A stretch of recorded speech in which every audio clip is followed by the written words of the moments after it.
It would be great if everyone can mute themselves. Thank you so much. That would be really great. Thank you. So yeah, we're really excited about this session because especially when we are, I'm representing Fashion Revolution Netherlands. So that also means that there's a particular history that I think we need to talk about. That was also one of the reasons why it's so important for us to really think about the history and linking it to colonialism. So yeah, as I said, my name is Yophi Ignacia. I'm here part of Fashion Revolution team. I'm also the founder of The Future Mode, which is a consultancy agency.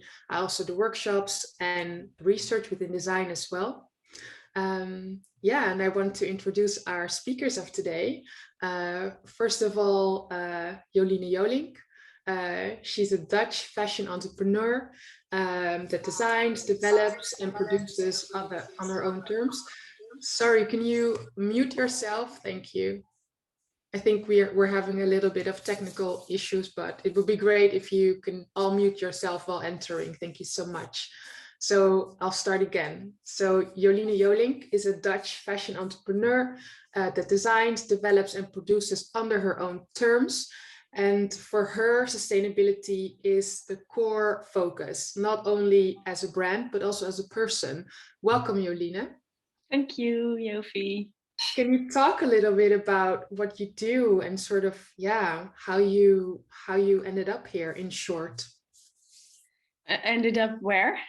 As a fashion designer. Oh, well, this was kind of meant to be. I wanted to be a fashion designer from a very young age as a girl. I really still love the profession. Sometimes I'm sad how we ended up here polluting Mother Earth, all because of this beautiful profession. Also my personal goal to see and improve where I can. Yeah, thank you. Thank you so much for joining us. Thank you. Next, I want to introduce Chinouk Filique de Miranda. She's a design researcher and a critical fashion practitioner, and her aim is to explore the crossover between fashion system and the digital culture. We're going to talk a lot about that today as well. And she's focusing a lot on introducing a specific type of digital literacy within fashion. Welcome, Chinouk. Thank you so much for your invite. You're welcome. So tell us a little bit about what you do. So I research, write, and I have a practice that revolves around the digitization of fashion and the way the fashion system communicates with its consumer through digital means, and the way that it affects digital agency of the consumer, but also explore ways in which the consumer can effectively influence or kind of hack the system as it is to gain more agency. Yeah. Short. Great. Thank you so much. Thank you for being here. Thank you. Then we have Patricia Brien. Welcome, Patricia. Patricia is a PhD candidate in environmental humanities and also an associate lecturer in contextual studies in design at Bath Spa University in the UK. Welcome. Thank you for having me. You're welcome. Tell us a little bit about yourself. So as you mentioned, I'm currently doing my PhD, which I probably should have started so long ago, but just didn't. I've been working as an educator in fashion since I started at Amphi back in 2002, and have pretty much always been on the ethics and sustainability trajectory. So it's interesting the position that we're in now, because I feel as if for so long myself and my colleagues who were in the same space have just been banging our heads up against a brick wall. But I think that there is a shift happening in, you know, what's happening out there. So it's interesting times. Yeah, I'm looking forward to discussing more about that as well during this session. And last but not least, welcome Pak Chiu. So happy to have you here. So Pak is a fashion psychology specialist, and he's also the co-founder of the first fashion psychology magazine called Hajinsky. Welcome, Pak. Hey Yophi, and hey everyone. Thank you for having me. Of course, we're so happy to have you. So tell us a little bit about, fashion psychology, just from your perspective. Yeah. What is fashion psychology, right? Essentially, unpack.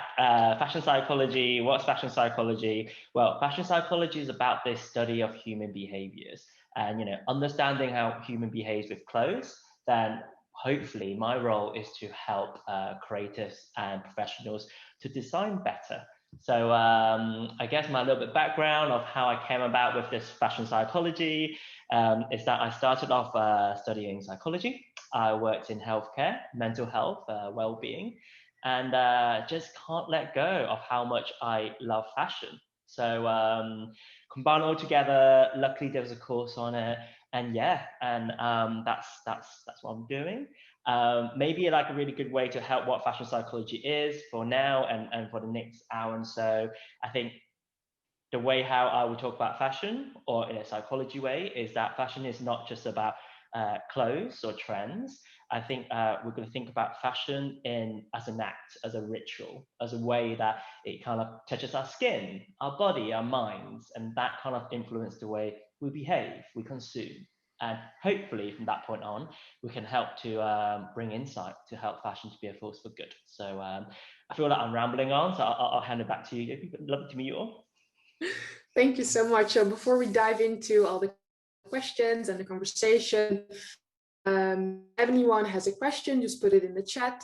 Make sure you also indicate to whom the question is for, so either Joline, Chinouk, Patricia, or Pak, or maybe for all of them, and write down your questions as concise as possible, as clear as possible.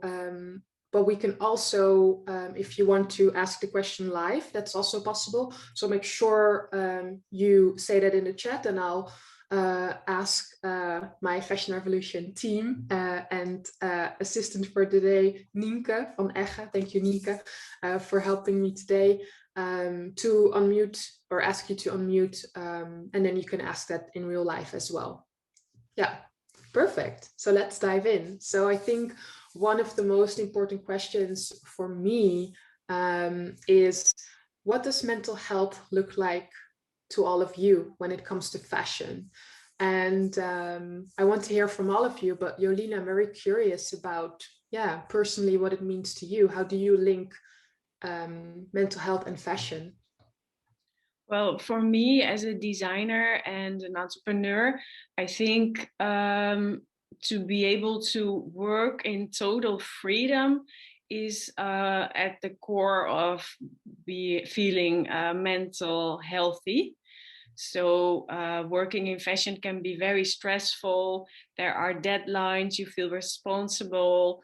And I think when you work in the system, this will only get worse. So for me to have taken a step out of the system to follow my own path has been, I think the only reason why I'm still kind of sane.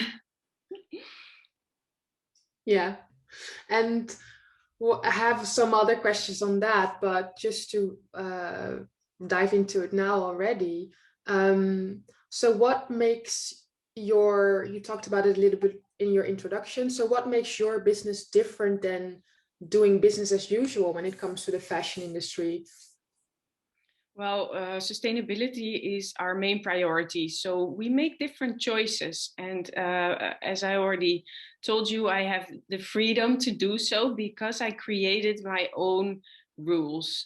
I don't do fashion shows. I don't do trade shows. I don't do wholesale. I don't do sale. No sale at all, ever, since 5 years already. I create in my own tempo, on my own terms. I produce and develop with the partners of my choice in the materials that I choose, which are organic, recycled, or in any other way sustainable. So yeah, I think if you can only do that when you are free and independent, the way I am. So I don't sell to another store, and therefore I can, yeah, do whatever I want in a way. Yeah.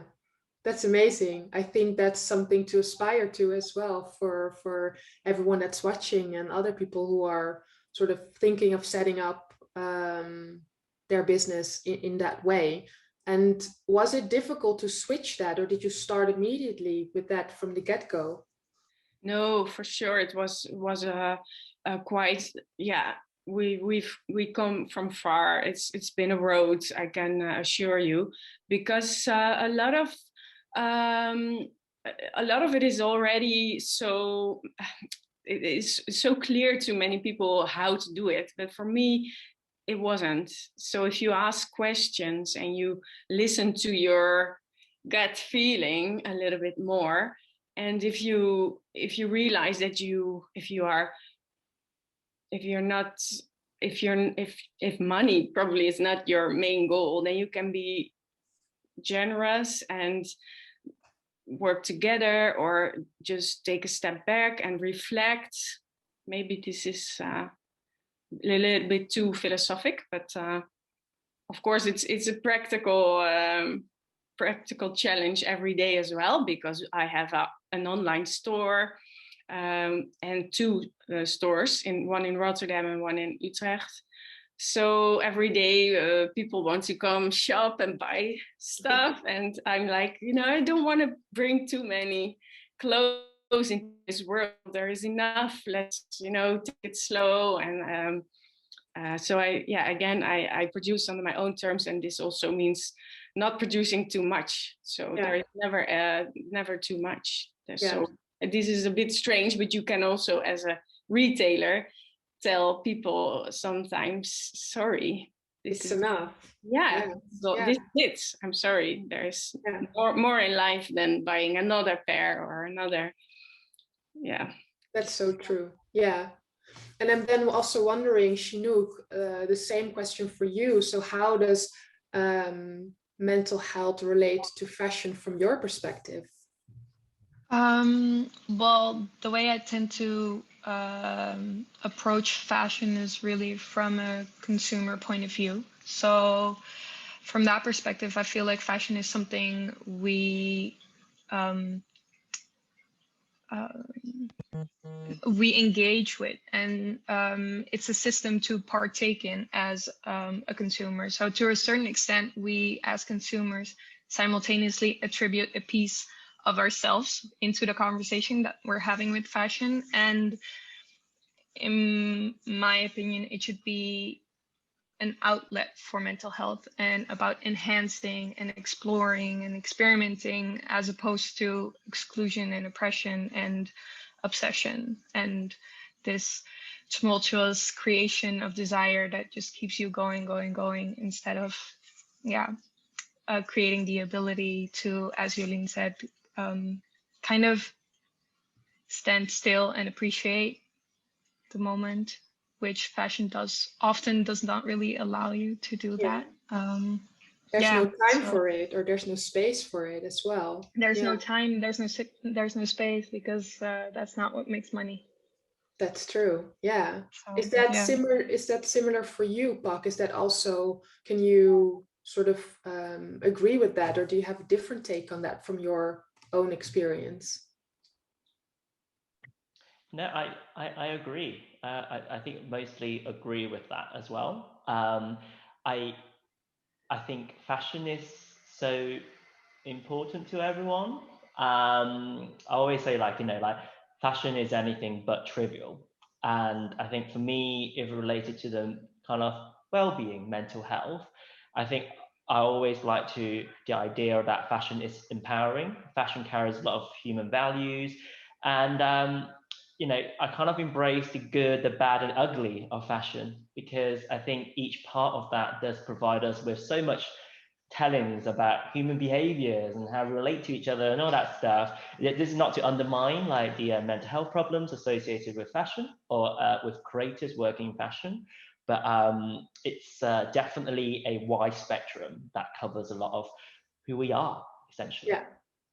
And Yeah. you touched upon the good, the bad, and the ugly within fashion. Can you give some short examples of what's the good, what's the bad, what's the ugly? Oh, fashion itself. If we focus on like not just clothes, again, like just the way we purchase, we get like thrills from it, right? We like new things, and also have opportunities, occasions to teach at Amphi. And I remember the students also agree with me on this: the fascination of buying new things that are in your hands. And a really good example is when your new clothes arrives, and you open those like plastic packages, you unwrap the tissue paper, or like when your new phone arrives, you tick off that plastic kind of sticker that's on the screen. Is really thrilling and satisfying. So there's like moments that fashion gives you that, but also there's like moments that fashion gives you a little bit more. I think we might touch on that a bit later. Like it really kind of fuels our consumption. And environmentally, that's not great, but personally, that's also not great because I guess we might lose sight of the value of what actually close uniform identity gives us. And I guess the uglier side would be fashion revolution is very good, and I think people here have definitely more knowledge than I do around the environmental side. But also, I think it could relate to certain behaviors that exacerbate kind of problems that we already have. So I think the idea of becoming I think there's a term for it, which is compulsive shopping disorder and things like that. We start reaching into Chinouk, and I think we'll all touch about it, I think, later on. Yes, so, yeah. definitely. Yeah. And something reminds me of a conversation that we had prior to this about your own sort of experiment that you did with new clothes and the packaging. Can you really shortly describe to everyone what that is? Yeah, so I really like woolly sweaters, and always try to, I guess I buy one every couple of years, so try to as long as possible. But when I buy it, I have to go into the shop, I have to try it on, and have to kindly ask the staff to wrap it as a gift. And I take it home. Every time I wear it and I finish wearing it, I put it back all into this kind of gift wrap kind of that comes with, and put it back in the wardrobe. And this is kind of working on the psychology of what they call psychology of newness, where seeing new things gives you a dopamine hit. So my theory, my hypothesis is that if I treat it as a present to myself every time I wear it, would it kind of make the I guess the lifetime of this garment longer? And so far it has, so I'm very happy with that. Or maybe it's just a whole ritual, I don't know. But yes, this is what I've been doing. Cool. Great. I heard, when I heard that, I was so sort of inspired by it, because it's so great. Your brain works like that already all of the time, to sort of put your actions or the thoughts into action. So you just like do this with yourself and see how it goes. And so can you make already certain conclusions, or not yet? I think it definitely changed my my way of seeing the sweaters that's in the bags. It feels like I think the wrapping, it feels to me a bit like origami, and that related to my childhood as well. So there's a little bit of fun element that I really like.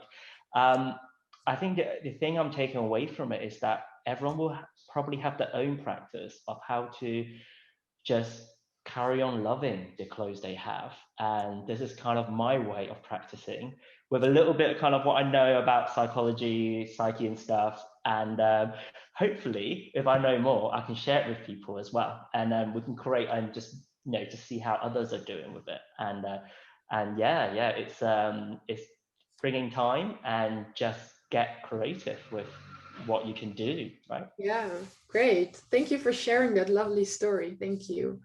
So Patricia, how does mental health and fashion relate to you personally?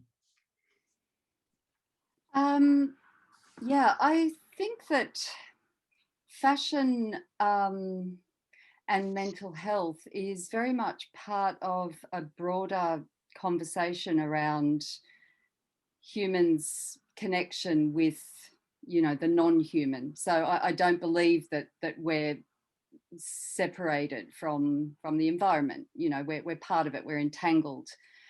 And so I suppose that idea that if we're behaving compulsively, if we have sort of addictions, or if fashion is really not enabling us to flourish as a human being, then we're doing harm to ourselves. Actually, we're going through the wrong pathways to find an inner flourishing. And I think similarly, fashion will often bring up this notion of competitiveness. And, you know, so we strive, we compete against each other, which is, you know, a form of, in a way, social harm. And I suppose finally, because we now understand that every time we buy a garment that, or an object, an accessory, whatever it is, that isn't actually environmentally benign, we're harming the environment. So it's a multifaceted sort of harming, and I think that we can turn that narrative around. We don't have to harm in our buying choices, whether it's ourselves, others, or, you know, the broader ecologies. Yeah, and when you think about the term consumer or consumer behavior, do you think that that word is still relevant, or should we shift to a way of us describing ourselves as humans or citizens or something else? What do you think from an ethical perspective? I mean, being the word consumer does sort of suggest that we're just taking something rather than giving it back. I mean, perhaps we could think about collaborating, or yeah, sharing. I'm not sure. I haven't really thought about another word for consumerism, but it's certainly, if we think of consumption, there's also that image that comes up of the very 19th century disease, where, you know, the lung disease, it's called consumption, where people died from it. So sort of breathing in or not being able to find air. So in a way, it's a suffocation either way. Yeah, another term might be the way to go. Yeah. So what I'm wondering about the rest, what do you feel, Joline, Chinouk, or Pak? Do you have any thoughts on that? On the term consumer? Yeah. Is it still relevant? Do we need to shift that into a different perspective? Like what? Kind of like what Patricia was describing as a consumer. You just consume, and therefore already within that word, it means that you use up, you don't think about buying things in a way where you give more value to certain things, or you appreciate more, but it's all about consuming and consuming more and more and faster. So yeah, I'm just wondering, is there another term you think we should use instead of consumer? I'm not sure if we have, or I'm not sure about another term, but I do think that once we change the name, people will start to behave like their new title, in a sense, because often consumers are deemed to be just consumers. So in a sense, they also act like just consumers, opposed to calling a consumer a collaborator, or maybe I don't know, a caretaker. Maybe enable someone to take more, or think about the value of their clothes, or in which ways they can take care of apparel, or in that sense. So, Yeah. I think it's important to I like the caretaker, collaborator. I was thinking of the word ownership as well, because I think it just extends, particularly from the business side, working in fashion and retail. As a professional, you just hear many stories of understanding like customer represents a figure, and that's as far as we know. That it's the weekly sales report, it's the number of likes, engagement, percentage of engagement on social media, etc., etc. And I always wonder what happens when we start treating it as like the owners of the brand once they buy it, the owners of the product once they buy it. Will responsibility and also perception shift, where actually Nick's design collection is not about designing 16 more new dresses that sold well? It could be about actually is engaging in, you know, providing our professional service to help customers, you know, renew certain parts, etc. This is just all hypothetical thinking, me speak out loud, so you know they're not the best idea I just suggested, but you know, like it's to change that responsibility from a business perspective as well. Yeah, I was also thinking, oh yeah, Joline, go ahead. Yeah, I would like to respond to that, because I never thought of renaming it, but actually I am doing what Pak is just suggesting. Like when you are an owner or a designer, you have through social media, you are in very personal, intimate contact with your end consumer. I'm sorry, I didn't know the word was a bit wrong nowadays, but it's interesting, because I am it's all about giving them the knowledge, enlightening them, just giving them a bit of a peek behind these garments are actually made with love, that the material is made before a garment is made. It takes time, and the material is raw material taken from the earth, or maybe not. We can use again what's already been made, but if they don't know, if the consumer or the caretaker or the new owner doesn't know, so this is important that we share. We're more transparent, we share more knowledge, and then hopefully the consumer will take action and responsibility. Yeah, that would be great. I was also thinking about co-creator or something like that, to sort of have this equal level of in a relationship almost.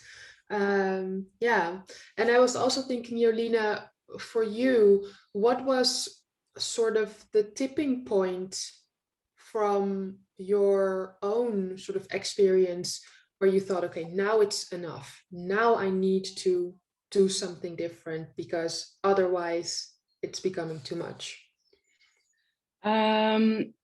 Mental health wise, or? Yeah, it could be mental health wise, but also from like the business perspective, or a combination of both. Yeah, something comes up to me is when I was selling my collection to other stores.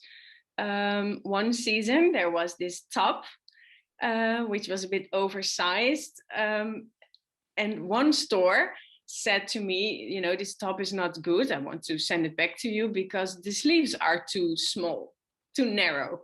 There was another shop talking about the same top, telling me this is really nice top, but the sleeves are too wide. At this point I was immediately intrigued, like, okay, the same top, I know how it was meant to be, but these different points of sales, they different stores, they have different way of looking at it. They give me different information. This was for me the reason why I decided, okay, I only should listen to myself and this is actually something that really is a stress. If mental health is the topic here, if you have something to rely on, your own, the way you design, the way you work in your company, if it's true to your heart, then this will help you. Yeah, that's really interesting. So what did you do? What was your sort of solution? Yeah, I realized there was no solution. So I couldn't do right to everyone. So I just let go of the problem. It was my problem. I thought, okay, I know this is a good style and the sizes are right. So actually, it made me feel that it could be interesting to be more in contact with the end consumer, with my co-creator or ownership. So instead of, this was kind of why I decided that it would be better if we could take out this retail, wholesale. Yeah.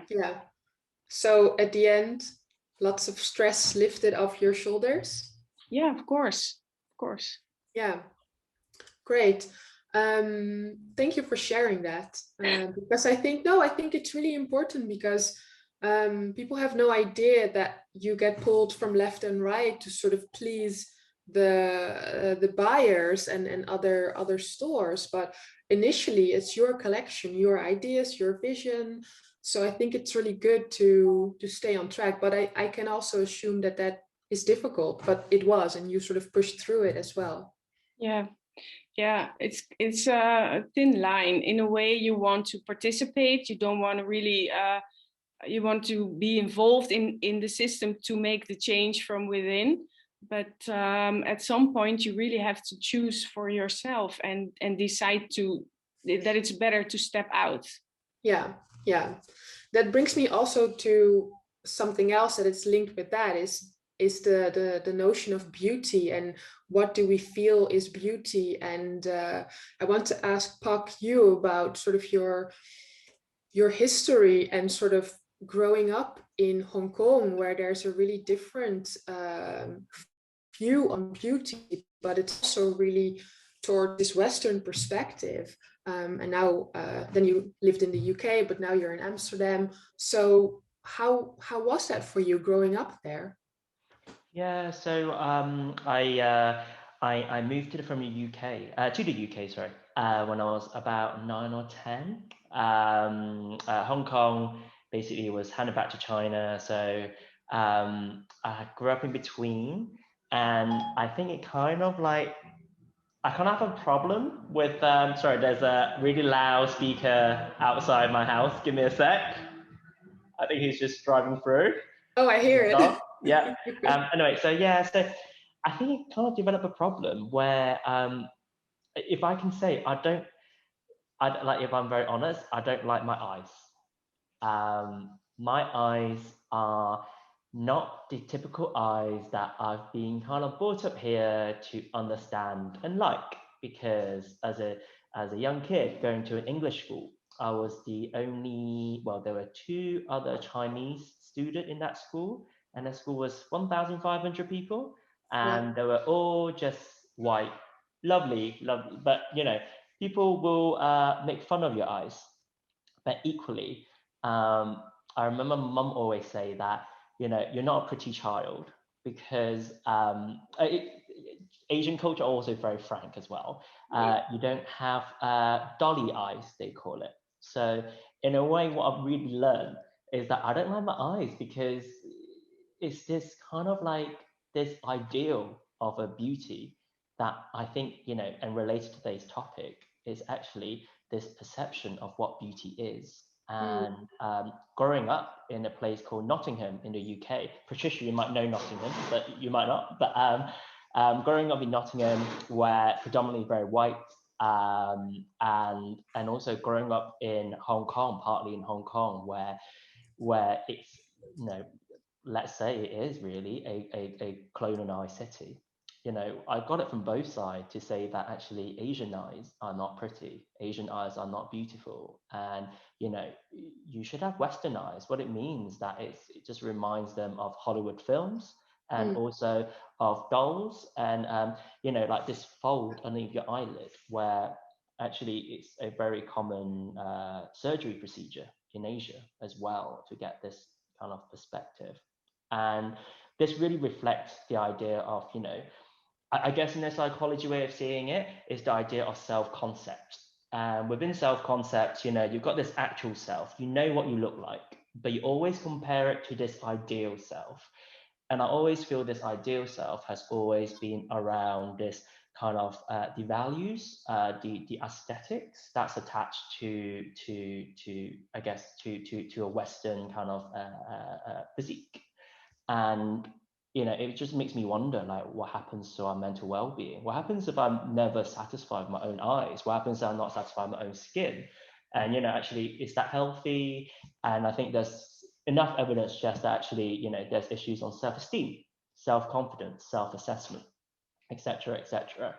And then, yeah, just thought I want to bring up today this conversation because, you know, fashion and mental health is related to what happened in history, because history changes our perceptions, our beliefs, and it kind of plays out now. And you know, actually realizing it is good, but also it's kind of like, hey, what can I do about it?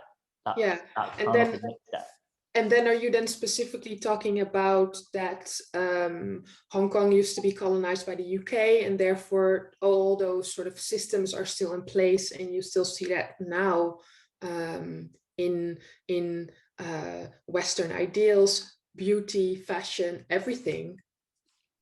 I think so. I think this is, I haven't been back to Hong Kong for about maybe a year and a half now, so things might change, but it's still Western brands, still the king. Like Western kind of trends still dominates the idea of what is fashion. And you know, I'm sure there's lots of articles written about it already. The idea of the Asian beauty market sells a lot of skin whitening creams in order to achieve the fair skin that is ideal. And I remember this kind of saying they say. I was just kind of reflecting on it. You know, the idea of being what they will describe as exotic.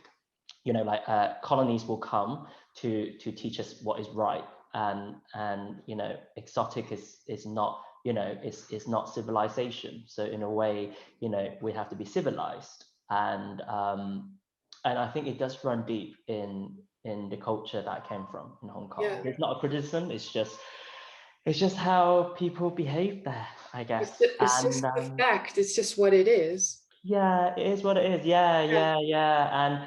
And I think, you know, it's definitely like, you know, I guess people are standing up now. Brands, communities, creators are standing up to this. It just feels like the momentum needs to just keep on going in order to change minority into something that's a bigger force. Yeah, definitely. So thinking about that, Patricia, how does beauty relate to you? Do you have an alternative notion of what beauty looks like? I mean, I suppose like most people, I'm caught up in the world where the classical Western standards are the kind of the default mode in a way. That's like the default setting. And yet I do think that there is a challenge, and there has been for quite some time.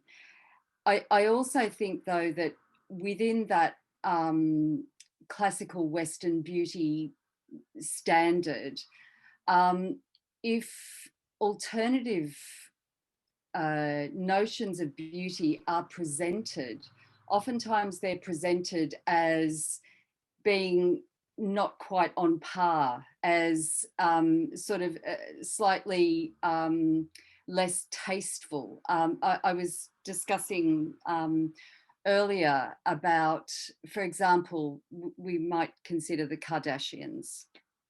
And I think that they present elements of non-Western beauty. So they don't necessarily subscribe to, you know, the blonde hair, the pale skin, the very svelte figure. They present something else, and oftentimes what you see in discussions and public sort of debate or thinking about them is that there's a kind of a tackiness there, that they're not somehow high standards of beauty. And I think that this notion of taste or distinction is really playing out here, that that they're considered not quite good enough because of a racial issue, actually. And do you then think that can be linked to a certain type of hierarchical system in that sense? Do you think, and what does that look like? It's definitely linked to hierarchy, and I think it's part of this system. And I think it perhaps is so insidious that it's not even noticed. So when we discuss notions of taste or you know, standards, that if we consider something as tacky or something like that, or a person as who has taste that is tacky, then we're instantly putting them on a lower rung, regardless of, you know, the fact that everyone is equal. But in that notion of taste, we've already established a hierarchy. Yeah. And I'm then thinking about you, Chinouk, about sort of talking about fashion and social media, this digital world, sort of this visual language, which, to keep with that example of the Kardashians, that's something that's sort of like online and in media, and you see that a lot. So I wanted to ask you sort of if you could explain the connection between and this digital world, and maybe thinking about the positive or negative effects on your mental health. Yes, of course. In relation to fashion digitization and using social media as a tool for communication, a lot of individuals take to social media as a means of self-expression. So fashion is a big attribution when it comes to signifying the kind of person you portray yourself to be, and because you can literally dress according to the personality you want to portray. So the workings of social media also inherently tends to kind of include and exclude information. So fashion enables the creative freedom in a sense that social media allows us to explore the so-called freedom in new ways, and it allows you to connect with other like-minded people. But because it in its systematic workings, it also tends to exclude information and visual information that doesn't correspond with your previous engagement. It tends to create a very narrow window in which we gravitate towards aspirational images that might not be obtainable, such as the Kardashians are often an example of. So you get this filtered outlook on our virtual surroundings, and it ends up in a sort of collaborative consumption of aesthetics. So I think in this collaborative consumption of all the same aesthetics and being in this bubble and surrounding yourselves with the same type of visuals, it forms forms of self-image and self-representation of the user of social media seem to like morph into this collective representation, which I think is inherently a negative outcome. So if everybody now only sees pictures of the Kardashians everywhere and starts to compare themselves to their features, which are not natural representations of what they look like because they've been morphed and also have been adapted to kind of what an audience wants or expects to see from them, it creates this whole slanted view on reality. And Yeah. I think fashion really attributes to that and also capitalizes on that. And so it sustains it. So we have the freedom to express our individuality, but are simultaneously also influenced by what this individual, we aspire this individuality to look like, and that is inherently often at times unobtainable. So Yeah, I see Pak really nodding his head because I think it's something that I wanted to ask you as well about this sort of, the fashion industry is built on exclusion and inequality. It's like the white versus the non-white, and this universal idea of beauty standards, which is called this term universalism. So I think it's interesting to really talk about the haves and the have-nots and sort of us versus them, and what kind of effect do you think that will have on our mental health? You touched upon that a little bit from your own experience, but what do you think from the bigger picture? Yeah, I often wonder, like, if I'm growing up now, like, how do I form my self-identity? Is it easier or is it harder? On one hand, it feels like social digital world opens up a whole new world. That if I was back in Nottingham when I'm 9 again, living in current year, like 2021, I might not feel as left out. I might be able to still connect to the part of self that I was familiar with, perhaps, or a different type of self, etc., etc. I think also it goes back a little bit what Patricia is saying as well, the idea of taste. Sometimes taste is so pervasive, that anything that's outside of taste, you become an outlier. And I wonder, like, how strong and how powerful is that in the digital world as well. And it goes back to the idea also of what you were saying, Yophi, the idea of universalism. I must say, like, universalism is not my kind of expertise on it, but from what I gathered is the idea of actually there is this universal beauty traits, let's say, a bit like good positive personality traits that in all corners of the world we appreciate. And more, I don't think it just feels like actually this social influence of the beauty ideals of what's in, what's out, what's fashionable, what's not, what's attractive, what isn't, is really down to more of a kind of like the cultural teaching and cultural making.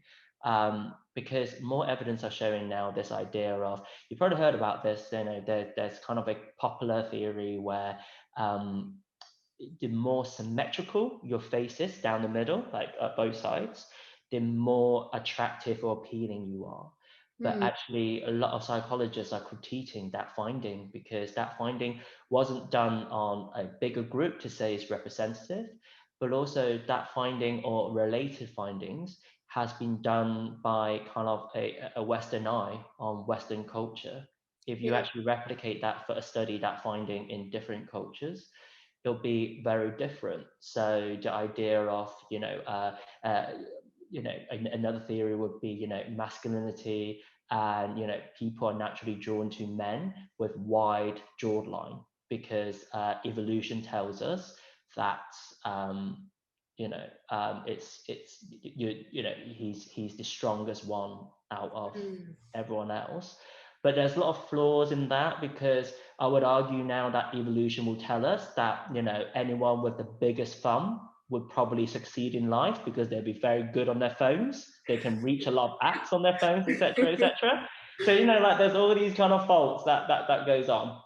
But going back to your point, I think what I find really interesting and is the idea of to perhaps raise these two things, where it's really focused on colonialism, mental health, and kind of how does it relate to our future self, our future body, our future skin, our future presentation, because we know that what Chinouk was talking about, you know, there's this appearance modification apps that I realized I had once about 6 years ago as well, where you change your face in accordance to the ideal that you want to put out, maybe on social media, etc.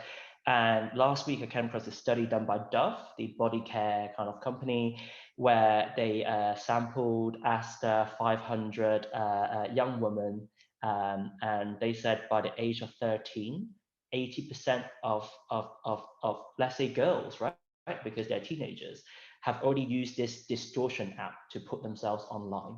So to me, that's like quite strong. Like, you know, 13-year-old, 80% of them that needs to continue this beauty ideal that's also pretty much impossible to obtain. I think especially for women, the world has not been easy on women a lot of ways, and this is one of them too. So and especially when it comes to doing things in a digital way, because it's so easy. I mean, before people could sort of just go to a plastic surgeon, and then that was like an entire ordeal. But now it's also way easier to do that with those technologies. But then within the digital world, it's much more easy. It's just a filter or something, and it does something with your mind. And I'm also wondering, Patricia, what do you think are the pressures you see at the moment in a certain generation? Do you think there's a certain specific target group which is suffering the most when it comes to fashion and mental health? Yeah, I mean, my first reaction is teenage girls, actually, because I do think at this age, you know, it's a process of finding identity, isn't it? And I think most people struggle in their teenage years. It's not easy. Your body grows in weird ways, and you know, most of the time you sort of don't really understand what's happening. And so you look around, you look at your peers, and nowadays you look on the virtual world to sort of to see what's normal. I mean, there is no normal, but this is what is happening. And I think there's so much pressure, and companies know that this is the age group. You know, this is when to send those hooks out and get those kids into you know, changing their fashion diet every week, you know, starting to diet in other ways to fall into line, using other sort of beauty modification methods. So it's sort of like all the hooks are going out at this age to get young, vulnerable, but also, you know, people in the moment where they're kind of reaching out to the world and they want to be taken in by the world, you know, in a positive sense. So, you know, this is when they'll grab onto these lines that are being sent them. And I think that this continues on. I think another group that's also in challenging times would be postmenopausal women, because, you know, this whole myth around losing your fertility and losing your looks, that's it. You know, you're finished. So then there's that whole process of plastic surgery and other procedures. You know, it all costs. So there's always a financial harm in it, I suppose. so these are just two groups that I would consider. But, you know, obviously Pak was talking earlier about the Asiatic eyes. And I mean, we look at South Korea and the rate of plastic surgery amongst young South Korean women getting the fold done it's huge. Same with noses, if they don't conform. So, I mean, I think there's so many groups in society that are targeted for a specific fault, you know, or a specific vulnerability. And so, so they fall for these lines, these hook, you know, they fall hook, line and sinker, as it were. Yeah. I was also really thinking about the idea around diversity and inclusion, really thinking about beauty ideals when it comes to discrimination, when it comes to race, people with maybe a disability, the LGBTQ community, ageism, things like that. And I think this is a question for everyone. Why is this still an issue that we are dealing with today? Why is it still that we need to look in this sort of Western view with this white gaze of the things that are white are the ideal and otherwise you don't belong to that group? I'm wondering, who would like to share their thoughts with us on that? I mean, I'll just start just briefly. I think media is still predominantly Western focused, but this might shift as other nations, for example, as China gains further, you know, sort of strength, both economically, but also with that economic strength, I think that there's also an opportunity perhaps for it to gain cultural strength globally. Same with other nations. India springs to mind. Africa as well. That's a really you know, it's a very fast growing set of economies. So I don't want to put money and beauty on the same level, but I do think that the Western dominance, which has been supported by colonial trajectories over the past 400 or 500 years, you know, can be shifted, I think, as different economies hopefully also celebrate their diversities within their nations, I suppose. Yeah. Yeah, and I think I'll add on to that as well, Patricia, the idea of it does take business, it does take economy to somehow shift the world's action. You know, I think it will be kind of the idea of, you know, large fashion house hosting their fashion shows in Shanghai, in parts of like Guangdong in China, where, you know, it probably was kind of like a laugh at moment 7 years ago, but now is real because that's where spending power lies. And I think that, you know, rightly or wrongly kind of just shifts the way fashion houses need to see the world, I think, and which they have to open their eyes a bit more, I guess, in that way. And I do think economy will change.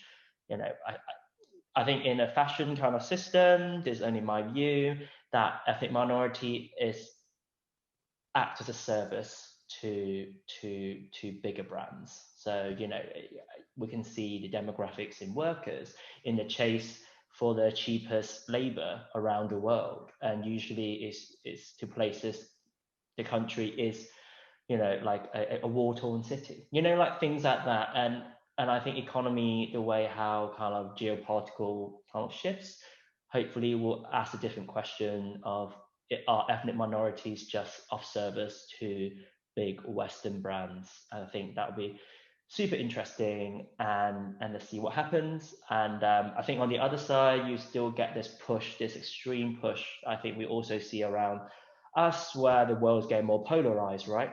And I think the risks will continue actually for that power, that remaining power, the assault on kind of the Asian population in America, etc., that's going on. Could fashion help in changing values? I don't know, but I think it can. So yeah. So do you have an advice for a designer and fashion professional? Oh my God, that's such a good question, isn't it? No, but seriously, I feel a bit depressed because I don't know where to start. And there is so much inequality, so much. I think everything, like when you speak about the media, it all brings us back. It all comes down to the Western capitalistic point of view. And I feel totally not in power to change it. And I'm wondering if any of you have some advice for me. I don't know if I've got advice, Joline, but I do think that there are people that are shifting it within the West as well. I mean, if we look at Edward Enninful at Vogue UK, if we look at Virgil Abloh at Louis Vuitton, I mean, I think that, you know, bit by bit, there are interventions that are being made, and perhaps these guys and other designers and sort of influencers will be able to perhaps lead that path of a more positive way of, you know, fashion flourishing for every identity, and everyone. Yeah, I also wanted to touch on that because I think this quite links to Chinouk, what we know about whistleblowers such as Diet Prada Instagram and things like that. They have opened up sort of the conversation around this sort of to engage more in a decentralized way. So that means that instead of information coming from sort of one authority, there are sort of multiple sources that you can rely on. And I wanted to ask you if you can explain a little bit how that system works and the effects on sort of our well-being. Yeah, so I think in the fashion system, we need accounts like Diet Prada and Fashion Revolution, for instance, to question the current power structures that are instated by the fashion system itself.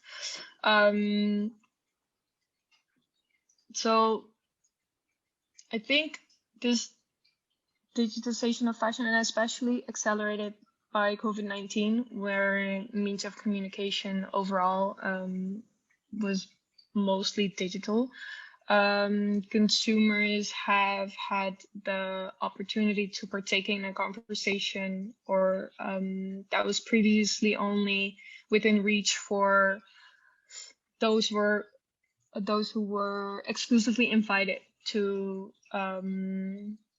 partake in them, or that are already on the fashion system payroll. So which will always give a biased point of view, and consumers at this moment in time, they don't really have to wait for an invitation to get their 2 cents in, which allows for more critical engagement, and also has resulted in more than once in brands and designers having to publicly take responsibility for their actions, which is a good start when you want to get the conversation going about equality and oppression within fashion, and giving space to minorities and kind of holding people accountable and brands accountable and the fashion system accountable.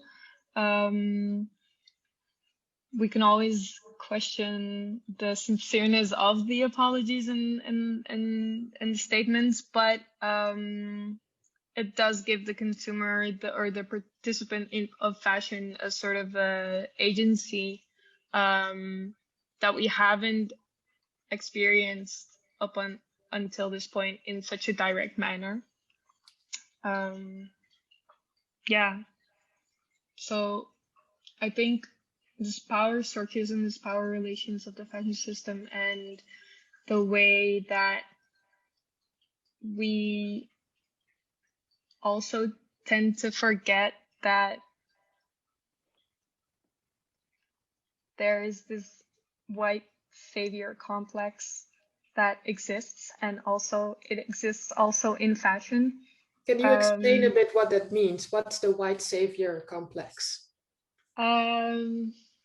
Yes, it's the Eurocentric, I think, point of view of us needing to save that it's up to us to save minorities, but I think it's up to us to create space for them to be able to grow, flourish, and take their own space. Because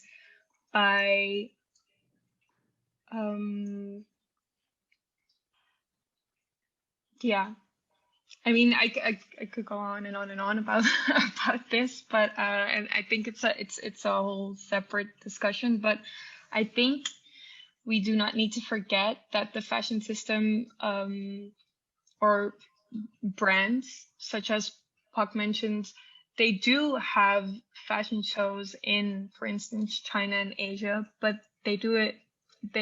They're so separated from what we know in the Western part of the world that they use Asian models but it's mostly for their Asian clientele. So I think this separation is what needs to change, and it needs to be a whole of diverse catering to a diverse audience instead of separating for a certain capital gain, of course, yet again. But yeah, and I think the internet and the state that it's in now, and accounts such as Tide Prada, give the opportunity for this decentralized protest and calling out and holding people accountable and all that type of critical engagement, which was not open for discussion even a short while ago. Yeah, and I think I want to jump to something else that's also really important, and I'm looking at time as well. I want to keep some space because we have some questions that I want to address, but I think one of the most important things from a sort of mental health perspective is to talk about this notion of compulsive buying disorder. And I wanted to ask Pak a little bit about it, and if he could explain to us what that means, and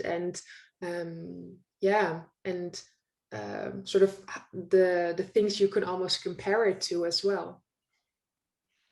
Yeah, and I think it kind of goes back to I wonder if I can relate it back to what Patricia was saying as well. The idea of compulsive shopping disorder, from what I know, is that for some people, shopping from the habit of kind of like anticipation, preparation, spending, and at the end, shopping and spending and disposal. I think it becomes this kind of loop that kind of relates to a lot of emotions and a lot of thinking. And sometimes we become quite dependent on this loop. And this is what kind of I understand. And it could affect different areas of our lives. I guess there's a difference between mental health well-being and mental health problems. So it's not saying like anyone that likes shopping will be kind of will fall into a disorder. Not at all. It's just, I think sometimes this pattern, this kind of like you get this kind of satisfaction, and the satisfaction just goes straight away after you purchase something. This item could get quite affecting when it kind of affects your finance, your life, and etc. etc. I think it's I kind of want to like just think about actually, yes, the idea of actually, is there a solution? Is there a way? As fashion professionals, we are here because we are interested in fashion, right? But also we are here to try to try to make sure we are kind of like doing it in a very responsible way.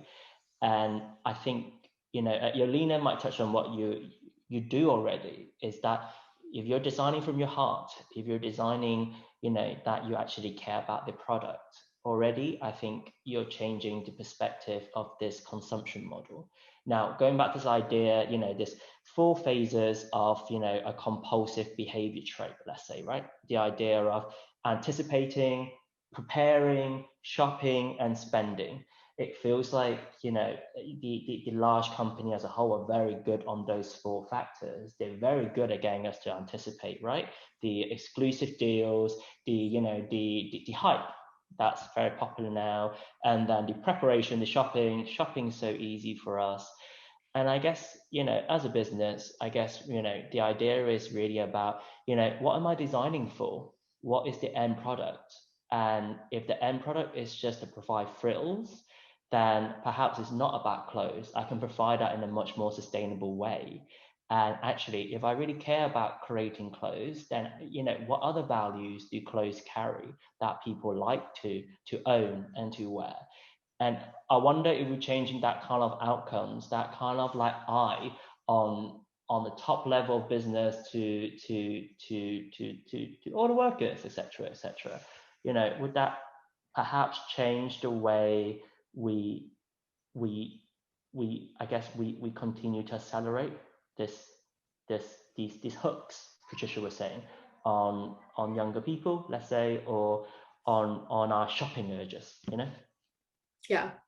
Thank you so much. And I want to jump in and answer some questions from the audience, because I think we have some room for that as well. So there are some questions here. I think it might be that we already sort of answered some questions, so let me see.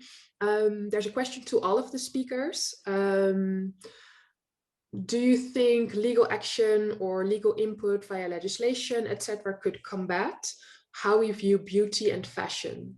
For example, in some countries, there are model health laws to protect models. What do you think about that? Anyone can answer who feels a strong connection to the question. I mean, I think it's a good initiative to legislate or to ensure that, for example, magazines aren't using models that are below a certain BMI. In terms of legislation, I think governments are loath to do it, first of all, because it's just such a huge area. How do you control the images that go out? How do you, when everything's very decentralized as well, as Chinouk was saying? I mean, how is it controlled?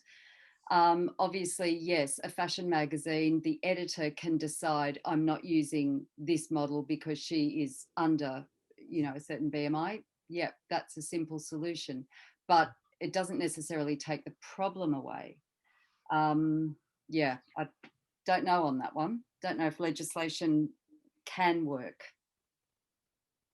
Yeah, and I have a sort of additional question, and I think maybe Joline, this could be interesting for you to think about. That's a question from Frank, but it's for everyone. So since the fashion system is so dominated by money and profit, when it comes to targeting teenagers or production of clothes, do you feel government should play a bigger role? You're on mute.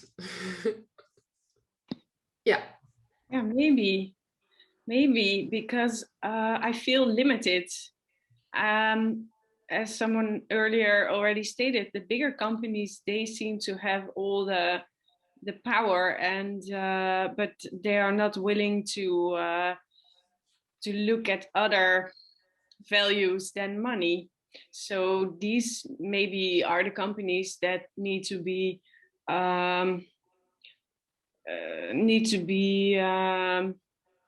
curated by the government. Yeah, and then Frank also says he means like a $1 shirt. Is that just criminal, right? Does that even? Yes.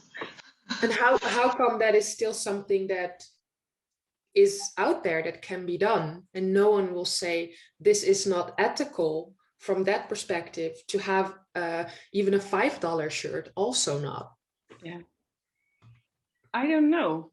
I think I always try to give information to the consumer, so they, in the end, they have the power. But as long as they are fed by these prikkels, when they get the wrong incentives, they keep wanting to buy more for less, and it's I understand that it's then in the end they will believe that it's their right to have a €1 t-shirt, because it's what they see, and that's what they start to believe, that it's possible. Yeah. What do you think, Patricia? But I also think, sorry. Go ahead. No, it's just because, Joline, you said that the end, kind of the end incentive lies with the consumer. And I feel like it's also very easy for a government or for the one that needs to instate the rules to hide behind the idea that the consumer has that type of agency over a system that does not listen to the consumer, but just feeds the consumer and is force feeding the consumer. So I think we are now in a state where we believe that the consumer has as some type of power, but we are yet still to grow to a state wherein that power actually can be put into action, or that people are, or that a system that will actually lead to a consumer in that sense. And I do think it should be regulated by the government in some way, shape, or form, because once you start to change the offering, the consumer will also change according to what is offered. Exactly. Yeah, but that's my 2 cents. It's more or less the same what I was saying. So they don't know better, because there is so much offer, and I feel they in the end they have the power, but they cannot make an actual decision because of all the wrong incentives, the wrong information. Yeah.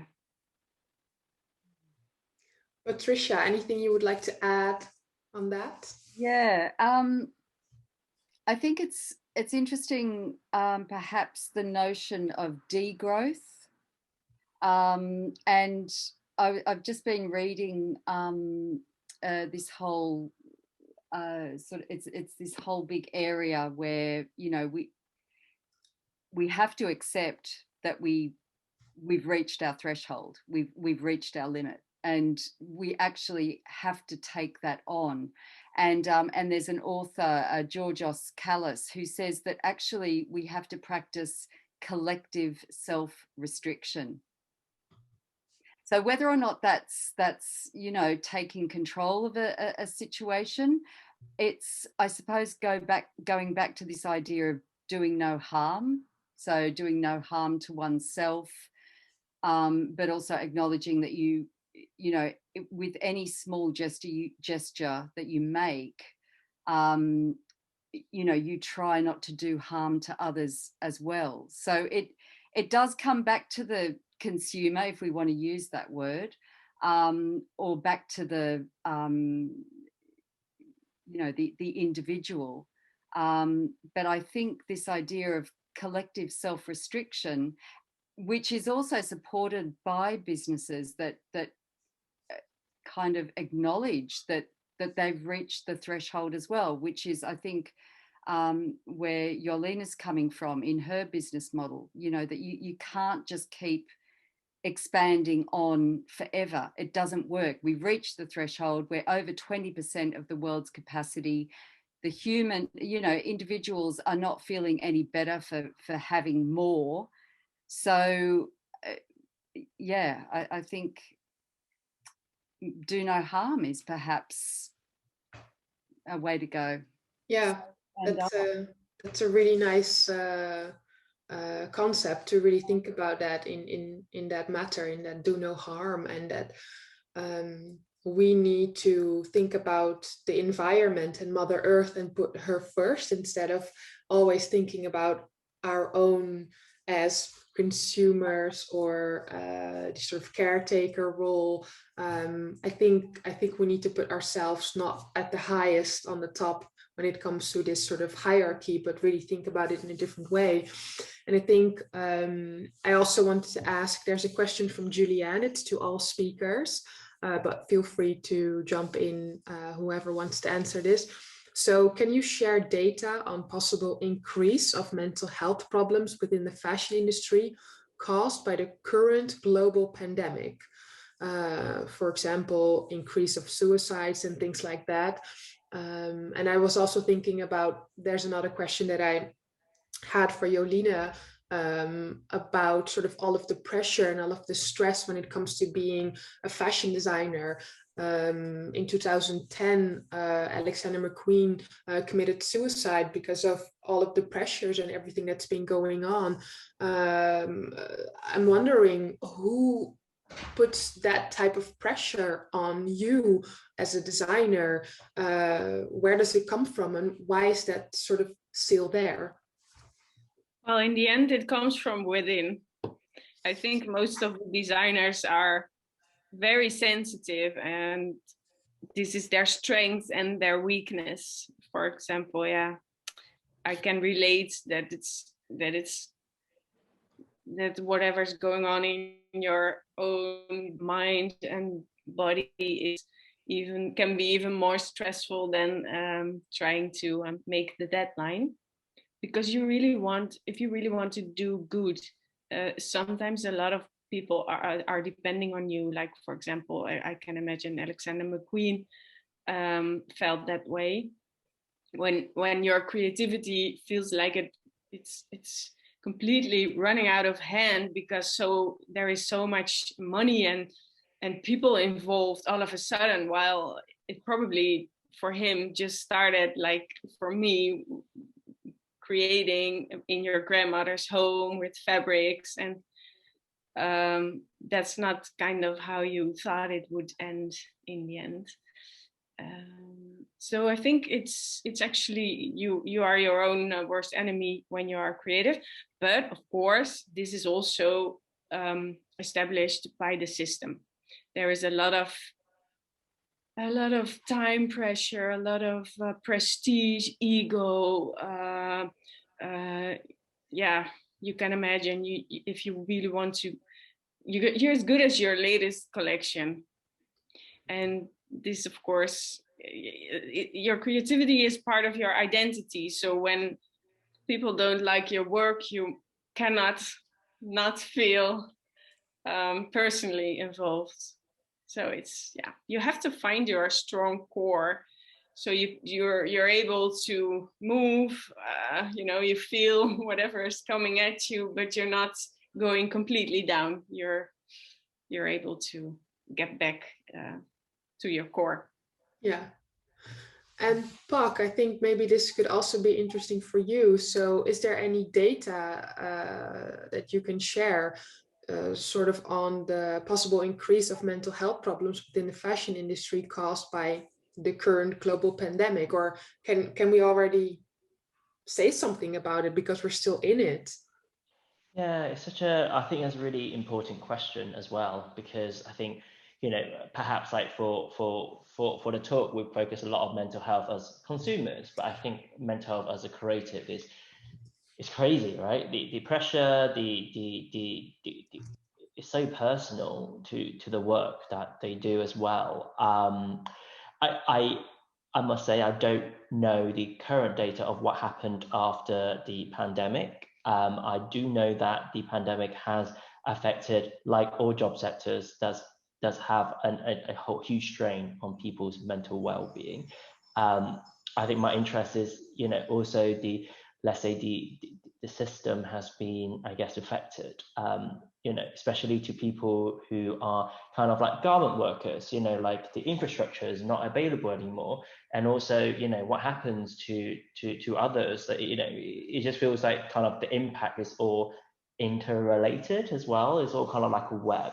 So it'd be really interesting to see, and perhaps if there's a way, or if someone is already looking at this. I to my knowledge, I don't know, I must say, but it's something that I would like to just actually explore, to see who exactly is looking after the well-being of people involved in fashion right now.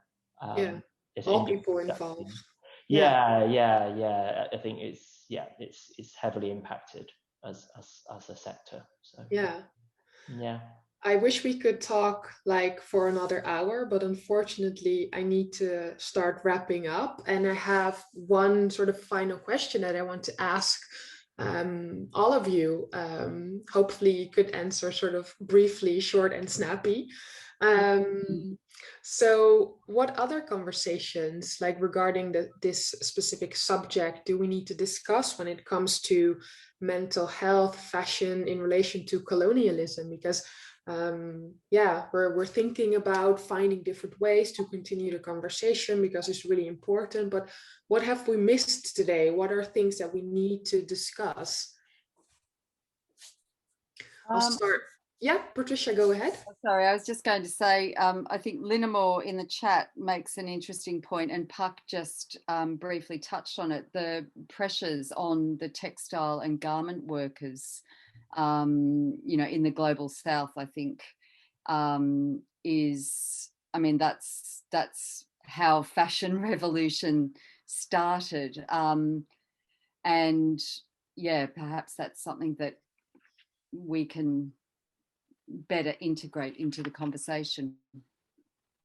Yeah, that's a really good one. I think, that's something we hardly talk about, in that sense of people who are making our clothes are actual human beings, and they have a certain feelings, certain ideas, certain sort of ways that they want to be in the world. But now they're sort of set in this sort of modern slavery, that they need to only make and make and make for that demand that we have here from the West. So I think definitely that's a conversation that we need to have, and we need to talk about more. Definitely. Yeah. Joline, what about you? Any other topics that you think are sort of really important for next conversations to talk about? Well, I wrote down "Do No Harm" by Patricia. I think is, in other words, what I try to do, and I feel that it would do good if we try to not do harm on every level. Of course, colonialism would then never have happened. I mean, capitalism, all those isms. It's do no harm. That's the only way to go forward. Yeah. There is no need to do harm. There is room for all of us, right? Yeah, there should be. Yeah. Yeah. Chinouk, how about you? In relation to colonialism, I think the sorry, were you go ahead. Go ahead. What I keep thinking about is like the ability to wear apparel or beauty according to one's ethnicity and traditions without it seeming inappropriate or unprofessional, like the connotation of professionalism, and to up until the point that it gets commercialized or socially accepted by a wider Western audience. But then it's often simultaneously stripped of its significance. So just like going to an interview with or like a job interview with cornrows a few years ago would be deemed inappropriate, and now it's either on trend or it's boxer braids, stuff like that. Yeah, I think it's important to talk about this actual traditions or where it comes from, and that I don't know who titled it unprofessional or inappropriate, but I think that needs to be a discussion that needs to be held. yeah. Thank you for sharing that, because I can already say to everyone that we are having another talk this Thursday, but I'll mention it at the end as well. I know we're running over a few minutes, but I'll wrap it up, and we'll hear from Pak as well. But we're going to have a conversation about cultural appropriation and cultural appreciation. We wanted to really dedicate also 1.5 hours on that topic, because I think a lot of people don't really know the concept as well, or sort of the difference, and is it so black and white that you can say this is appropriation and this is appreciation? So yeah, it's hard. Yeah, we're looking forward to having that conversation on Thursday as well. So thank you for sharing that, Chinouk. Lastly, Pak, what other conversations do we need to have? I think it's kind of like moments of reflection, which is quite important too, to have that time to actually pause and reflect. And I think also realize that, you know, there's a lot of pain points in the discussion, I think, because, you know, there's a lot going on, and I think it's to realize that actually it's this pain point that's causing a lot of opportunities as well. Like, you know, if you know, like the opportunities have started to appear, people are doing things differently, and it's to perhaps also feel, you know, you're not alone, because others also wants to make a change. And, you know, it's time for experimentation. You know, I don't have the perfect solution to all this problem. I don't think any of us do, but if we manage to actually chat and also work together, I think we will find something that's might not be found yet. So I think that would be more important to stay strong, I guess. Yeah. Thank you.